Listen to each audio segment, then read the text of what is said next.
Hello, and welcome to another episode of Let's Play Front Mission 5, Scars of the War.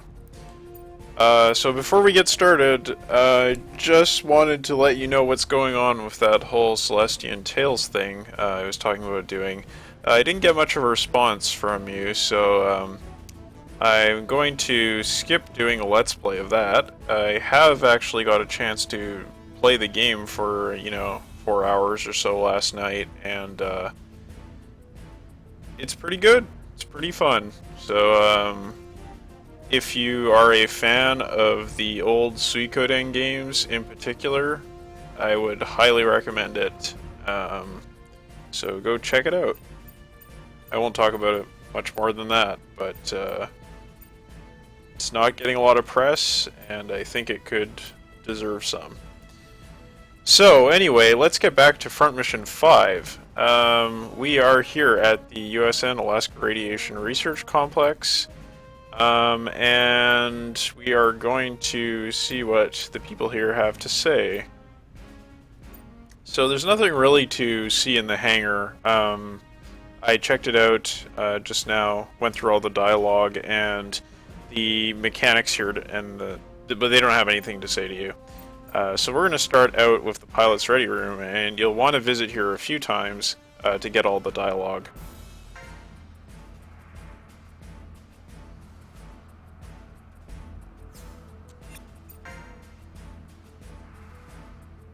So that's just usual Hector dialogue, nothing special.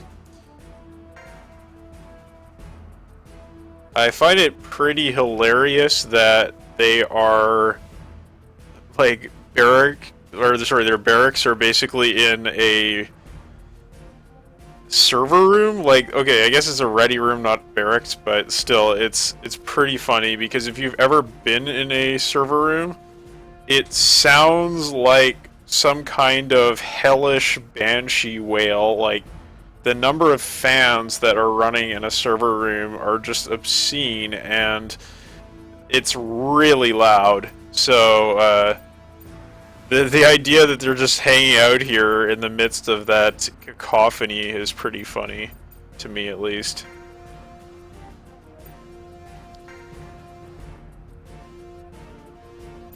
Yeah, I can imagine.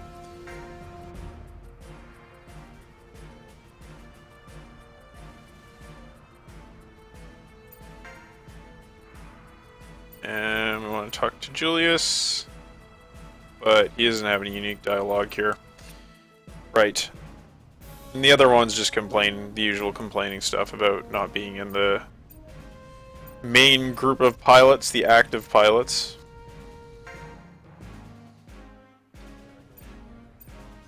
So you'll notice that this character, I don't think her original name is Una Austin, but basically the character from the simulator room in Fort Monis has actually come with us and is hanging out here in the mess.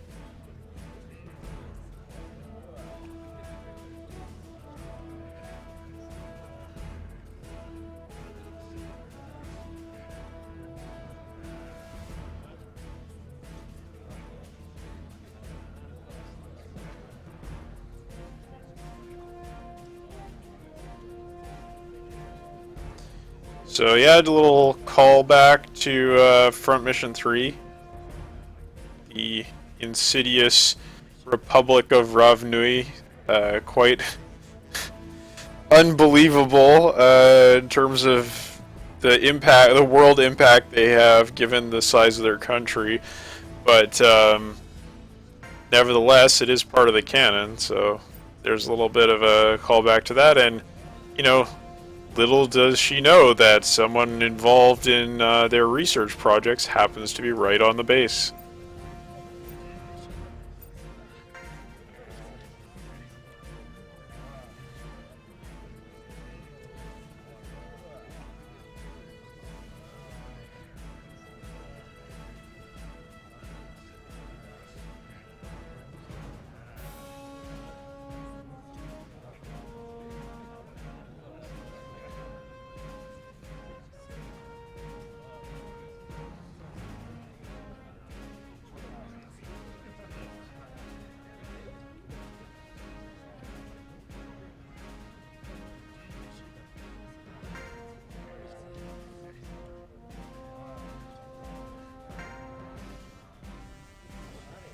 And when he says what kind of crazy simulation will result from this, I think he's talking about how the battle simulator missions are based on like actual missions that someone in the USN military has undergone.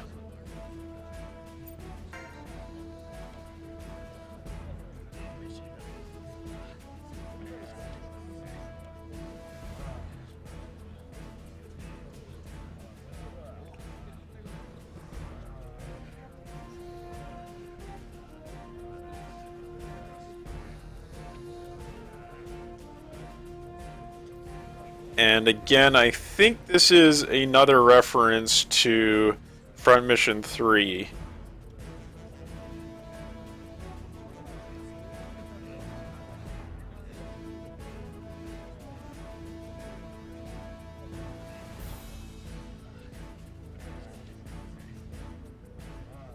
So you might recall from Front Mission 3 that the Japanese military group that steals Midas are a bunch of nationalists who are trying to stage a coup so as to get Japanese independence from the OCU. So I think that maybe the big thing they're talking about with the OCU is a reference to that, but there's also a possibility that it is a reference to something to do with Fenrir, because that is another major OCU issue that is like more directly connected to Morgan, whereas the Japanese coup thing is kind of indirectly connected, I guess you could say. Alright.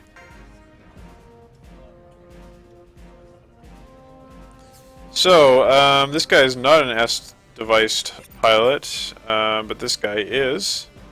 So we can go ahead and recruit him. Do it. There's so many S-device pilots on this base that you can really get as many as you need to fill out a team. Alright.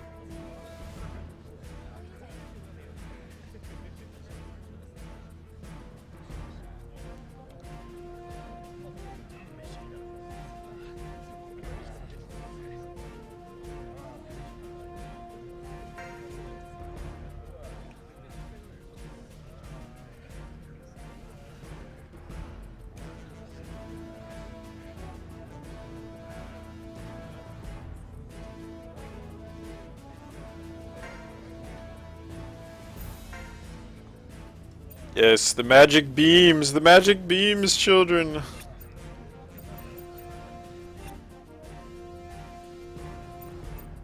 Alright, so we've gone to the pilot study room and the mess. Just gonna check out the simulator room.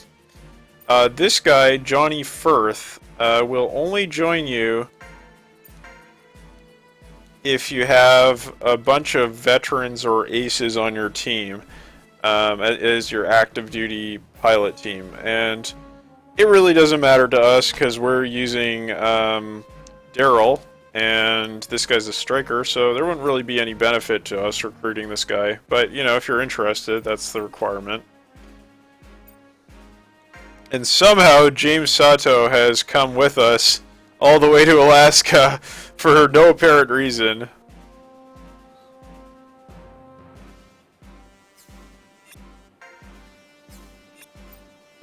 Okay, so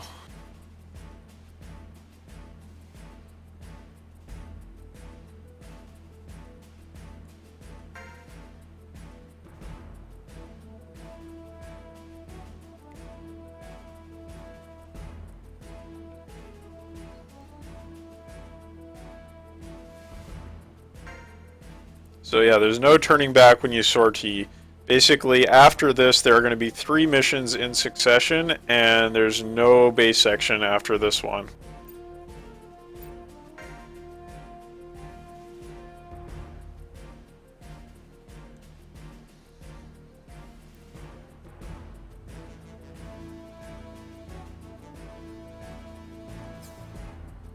So, not going to check out the simulator, the arena right now.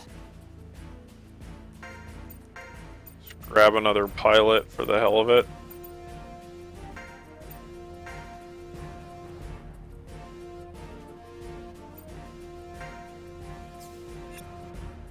And speaking of pilots, I spoke to my friend, and of course he understood what the problem was with, well, no, not Watt, Duke. The problem with Duke was that he didn't have the gunner link skill, which is what you need to use the Gatling gun in a link. Even though he has like assault pilot skills that apply to Gatling guns, using the assault link ability will not allow you to use the Gatling gun in links. So I'm going to have to do a little bit of grinding in the simulator with him. But since we got that Iguchi Type 5 rifle, which gives you a experience bonus, I don't think there should really be any problem. You know, it should be fine. I'll just use I'll just do one of the low-level simulations until we get to rank 3 in the gunner job, and then I'll be able to use the Gatling gun as we had intended. Alright, so we've checked out the simulator room, hangar pilot ready room, so we're going to go to the important place, the control room now.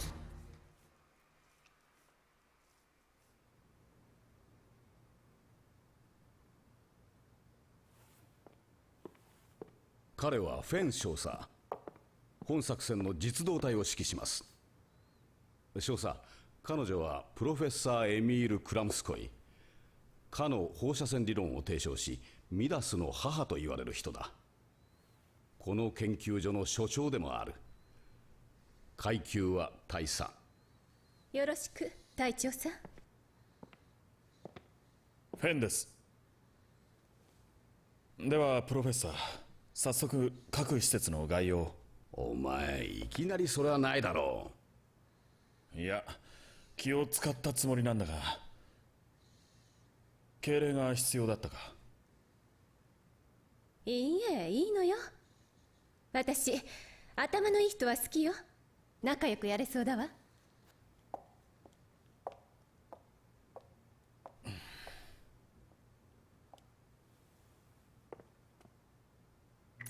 これが今我々がいるセンターコントロール。敷地の端に位置しているわ。ここで全ての装置を管制、制御することができる。この環状の輪が粒子加速器。全長 112km、 出力は 8.1 テラエレクトリックボルト。世界最大よ。中央の目玉は第8世代の新型加速器。中央の反応炉に向けて放射線状に伸びているのがリニアックよ。ここで加速された粒子を集中照射して中央で冷気状態を引き起こす。施設の地下全体に設置されているコイル群が磁界を制御するわ。簡単に言うと、そうね、磁界の虫眼鏡ってところね。仮に暴走が起こるとどうなる？そうね、放射方向は限りなく水平になるから、まあ直径 1600km の平坦な土地ができる程度かしら。ここからだと海岸に達して水深誤差2ミリに満たない湾が一瞬で完成。世界の水没現象を止めるのに少しは役立つかもね。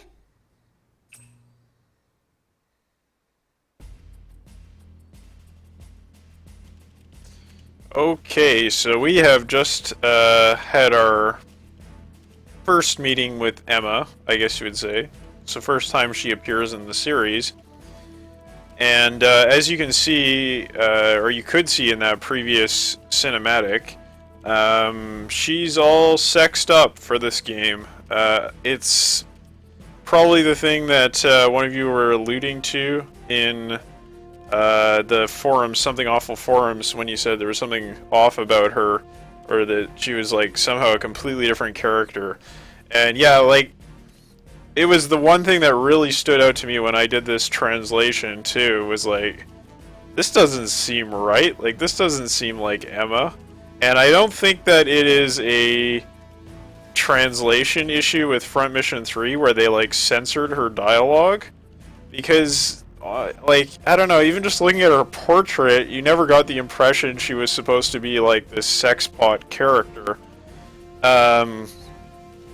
So it's really, really strange to me. I was kind of just like thrown off by that whole thing. And then, yeah, I mean, it was just strange when I translated all that. So we're going to see a little bit more of that as we go on here. But there's one bit of translation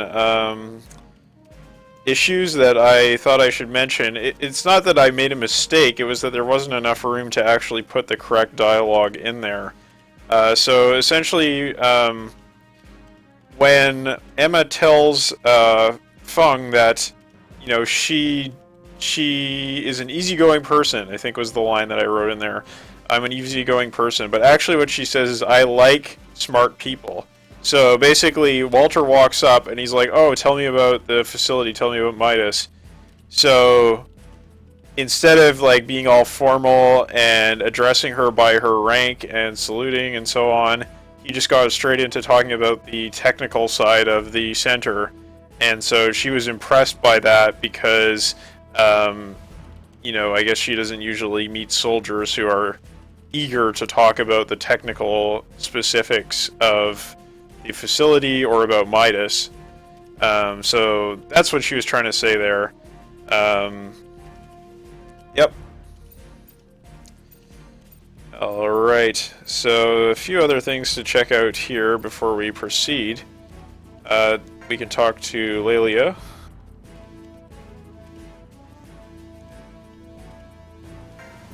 So, I'm not sure if there's like the implication that Lelia is supposed to be a lesbian.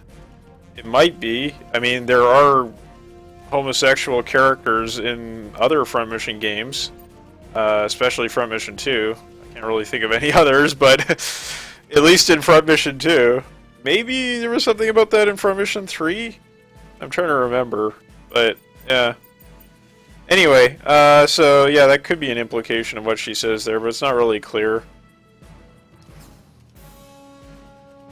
And besides, she's just a minor character. But she is another assault pilot and S-type, so let's go ahead and recruit her. Just for the hell of it.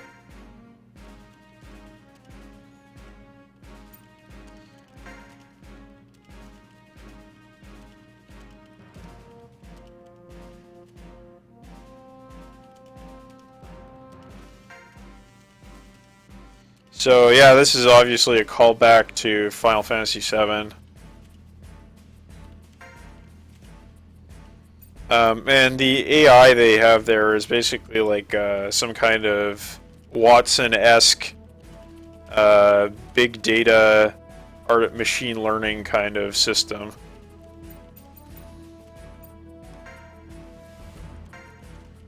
And the implication is that this guy is just stunned by the beauty of Emir Kramskoi, PhD. So I didn't put her her military rank in there. I put her academic rank in there.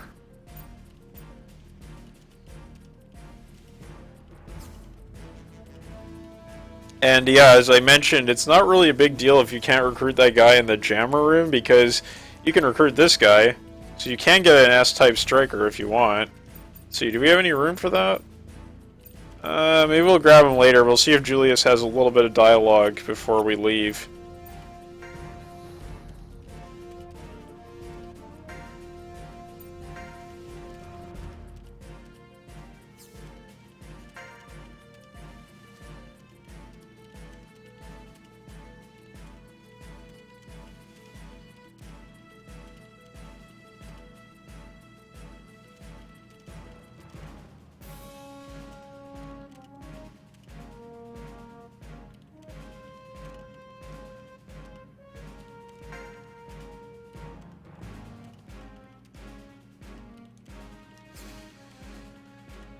And, right, so this sensor net, one of the other characters in the mess was talking about spreading it by plane, and they basically put it in a big ring around the facility so as to have some sensor capacities, because I guess the facility isn't really set up for having a large radar system or anything like that.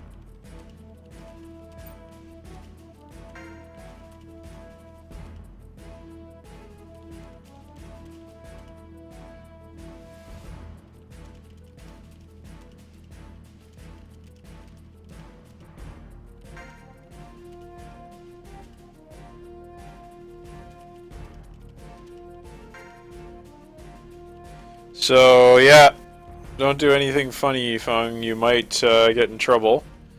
But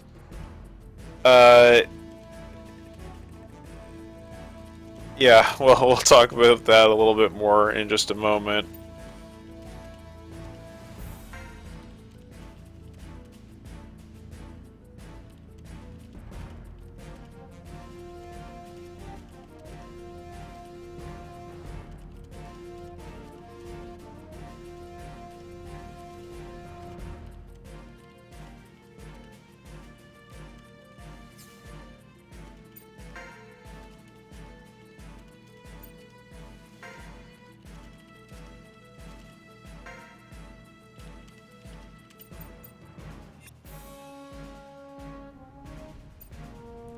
And yeah, if Hector wants to know Walter's secret, it's that he's Walter!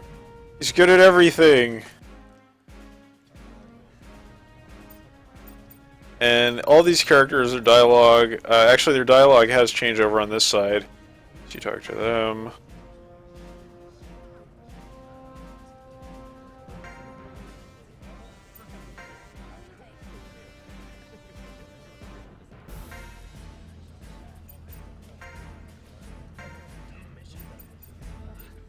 And these guys are just talking about magic beam still. Alright.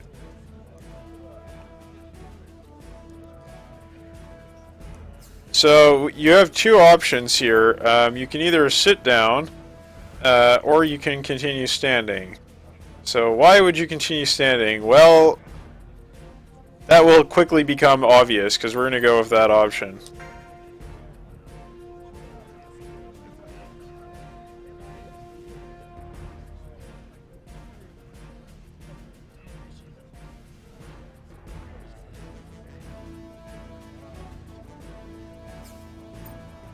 Obviously, sexual harassment is the correct option here. No, I'm just kidding. But anyway, you can say either one. But I think this is basically the correct option. But yeah, we're gonna say this one because we might as well see what the dialogue is.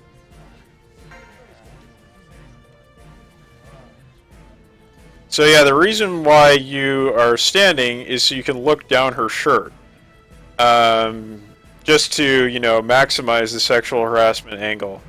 But I feel like there was some major miscommunication between the writing team and the art team here because,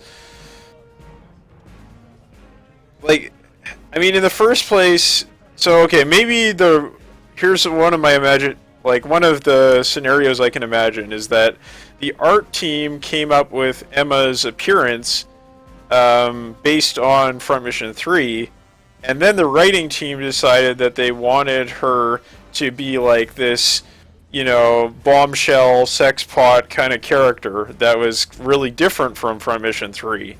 So, if you look at her, she doesn't, you know, she doesn't have like these kind of like dragon's crown-esque proportions of, you know, massive bust and like, you know, low-cut shirt or something that would make this, you know, even more obscene than it is. And so it feels like there's a kind of major disconnect between the script and what we're seeing on the screen, even though Walter's going to continue to try to look down her shirt constantly.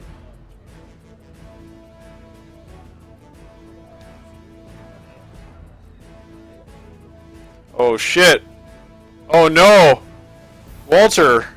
Walter, I thought you were good at everything! Have you finally met your match?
So, right, we noticed now that there are two versions of Midas. There is the version of Midas, the original, and then there is the other version, quote unquote, which we can assume is the weaponized version, and which is the version that is stolen at the beginning of Front Mission 3.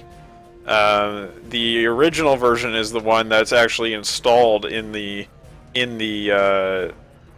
particle accelerator facility here.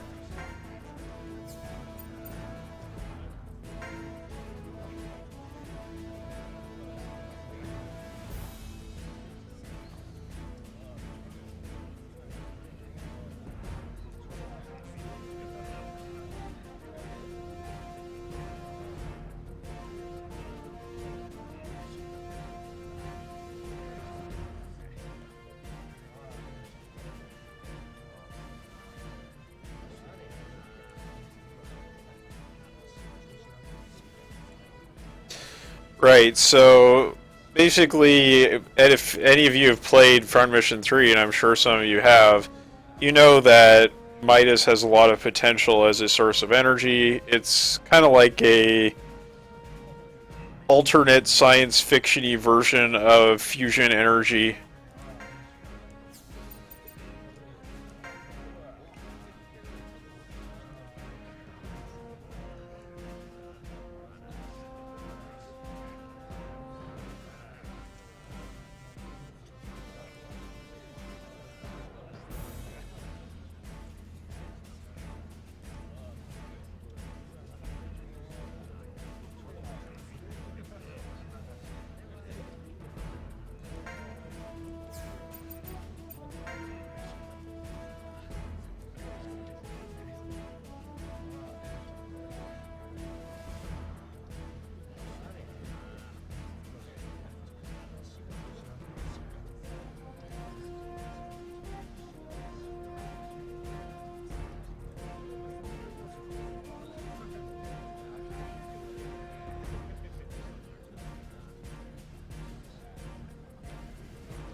And that is going to be somewhat relevant to what happens after this.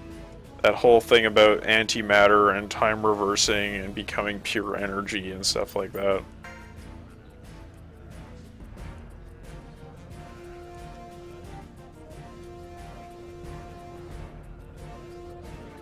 So I think if you sit down, you don't stare at her breasts when she says, as far as entertainment goes, the TV is all that we have. But, you know, it's strongly implied that Walter has a different kind of entertainment in mind.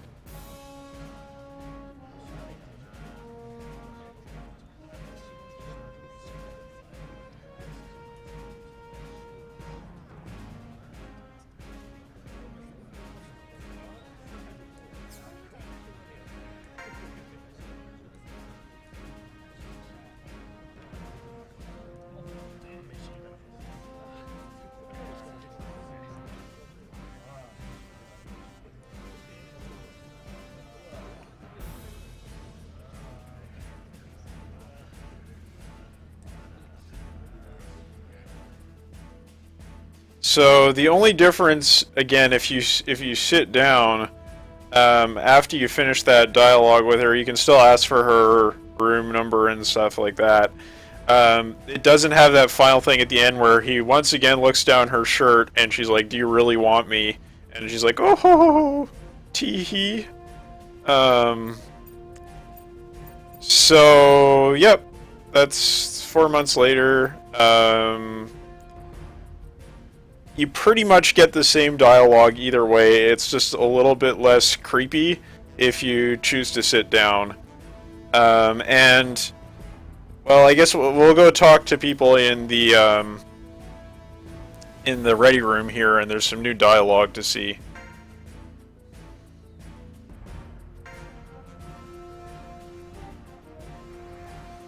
Straight to the point, Hector. Straight to the point.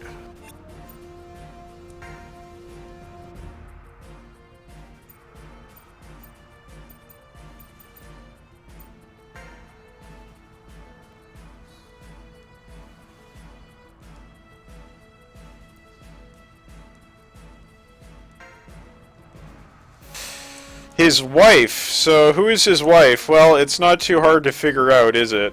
It is the other protagonist from Front Mission 4. I believe her name was Elsa.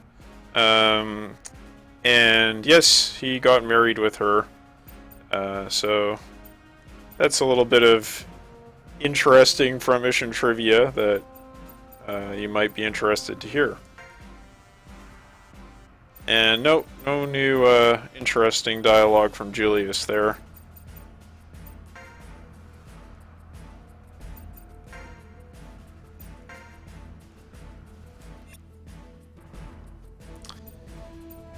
Right, so it's somewhat unclear whether it's left deliberately vague, I think, whether Walter actually ended up sleeping with Emma.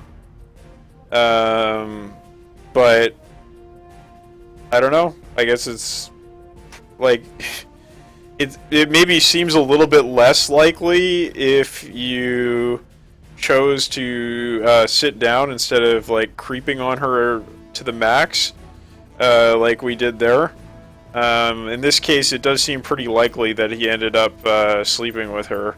So, well, it's maybe a good thing that this facility was attacked and Emma had to go on a wild goose chase around the world, because Lynn probably would have hunted her down and killed her anyway.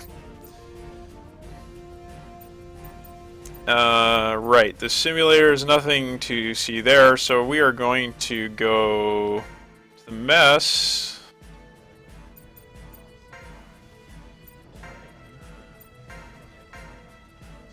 And everybody's still checking her out. Now, as for the Russian here, I don't know. I can't remember how we came up with this, whether it was like a Google Translate thing or whether it was well, essentially we were collaborating with a Russian fan translation team around the time that we were doing, or we were wrapping up this translation, and we basically did all the hacking and like the technical side of things for, I think, now I don't want to be misrepresenting this, but this is just my impression as somebody who wasn't leading the project. And they basically took the English script and translated it into Russian from English instead of from Japanese to Russian. And you can find that script linked on our website, the frontmission.info website.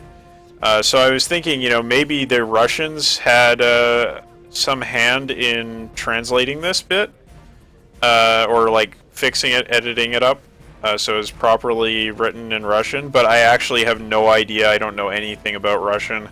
So if it's completely wrong, if it's just, you know, gibberish, I apologize to the Russian listeners. I had nothing to do with this as far as I can recall.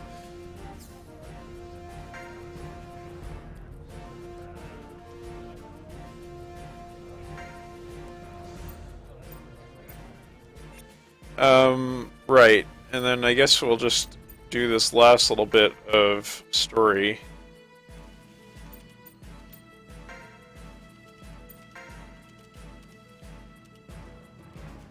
Now you do want to talk to Muriel here.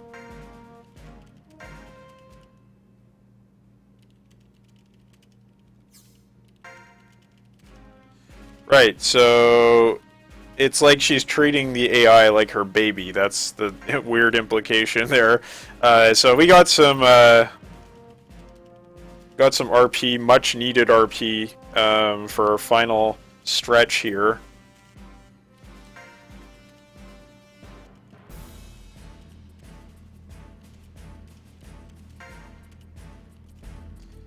So yeah, seems like it's pretty strongly implied that Walter got it on with Emma. So,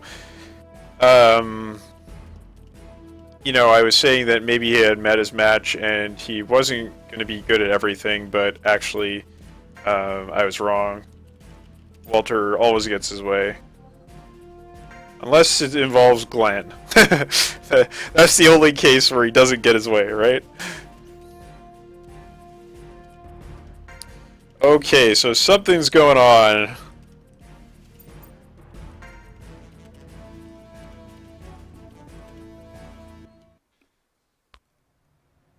よーし、来たな。意外と多いな。やつめ、我々の知らないバンツァーの調達ルートを他にも。な、どういうことだ？故障か？全センサーが誤作動するとは考えられません。これは全てバンツァーです。なんてことだ。こいつはテロじゃない。戦争だ。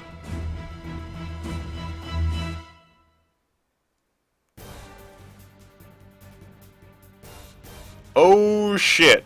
So yeah, that was the things on the ground. Those were the sensors that they were talking about before.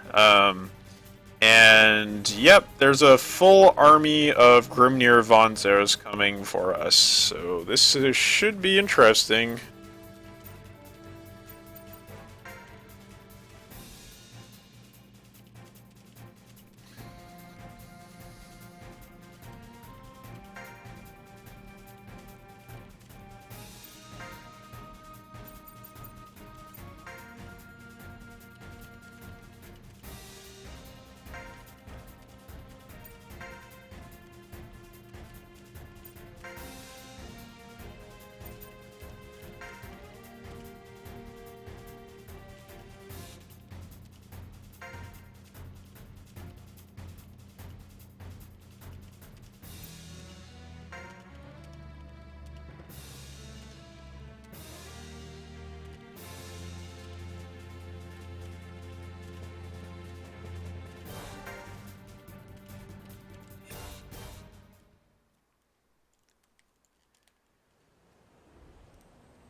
I want to direct your attention to the Vonzer in the background.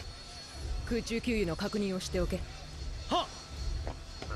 中佐、空路確保、エリア51許可取れました。観測機器は積まないからな。残念です。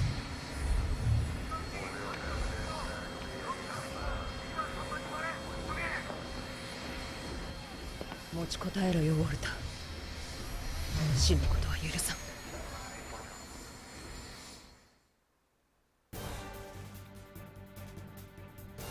Right, so the dialogue is a little bit jumbled up there, but essentially, Lin got permission to use that prototype, which is the prototype that Ed was picking up at Fort Monas before, and the one that is related to the Brutal Wolf and the other T-Series Vonzers by way of Fortune Medical. So this is the one she's been testing, and she is on her way with the Strike Wyverns to try to save our asses. So the cavalry is inbound, and we'll see how that all turns out.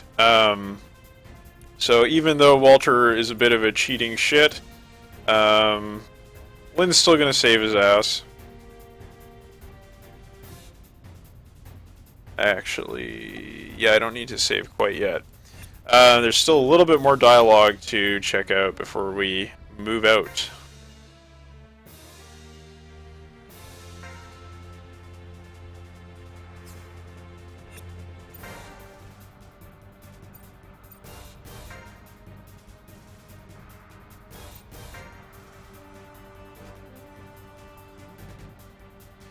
So, yeah, jacked up and good to go, sir. That is StarCraft. StarCraft reference right there.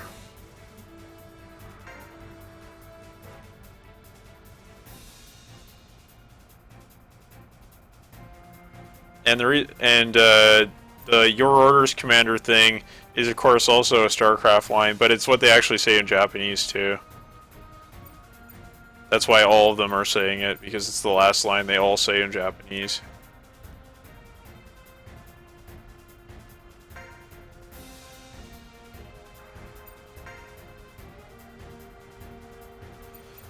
Okay, so that is that dialogue, and then we'll go check out the mess.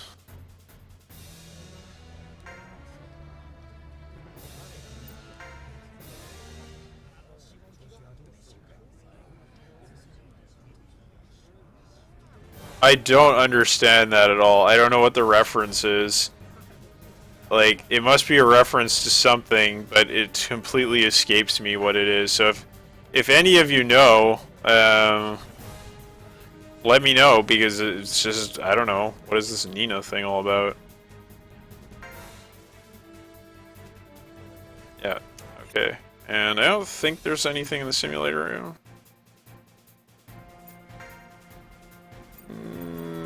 Nope. All the same. Okay, so that is the dialogue for this section. So I will do the gunner grinding thing and that kind of thing.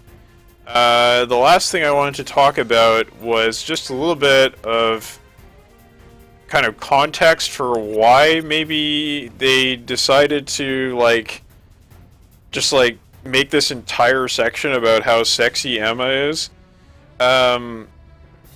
Basically, I mean, as in many countries, after the collapse of communism in the early 90s, you had a whole lot of Eastern European girls and women being trafficked to Japan, you know, of course also to Canada and many other wealthy countries as well, for work in the sex trade. So, basically,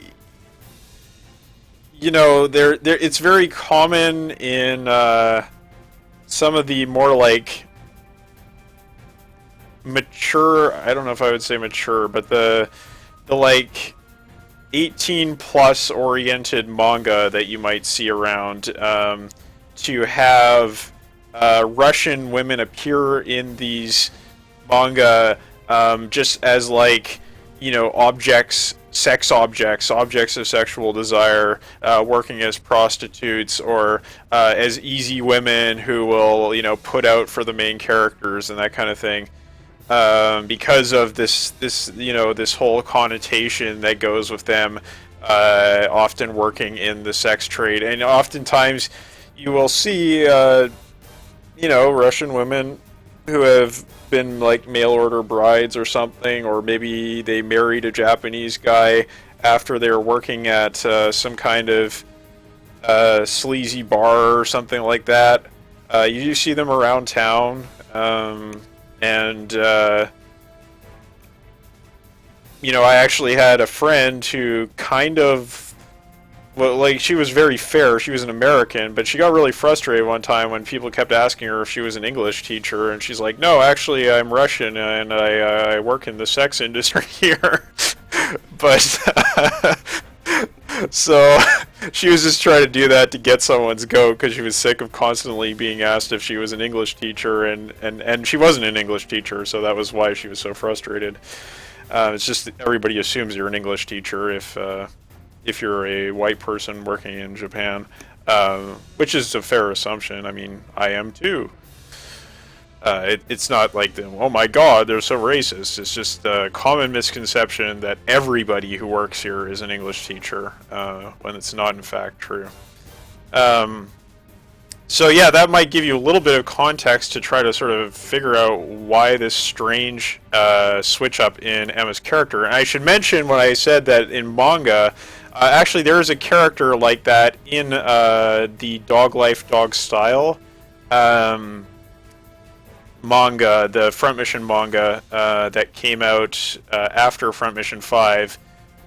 In one of the early episodes of, right, I don't know, what do you say? It's not really issues, but one of the early plot arcs in that series when they were still doing short stories, one of the characters is this Russian girl, and you know, she is the victim of rape by some enemy soldiers, and one of the soldiers happens to find her, and she's basically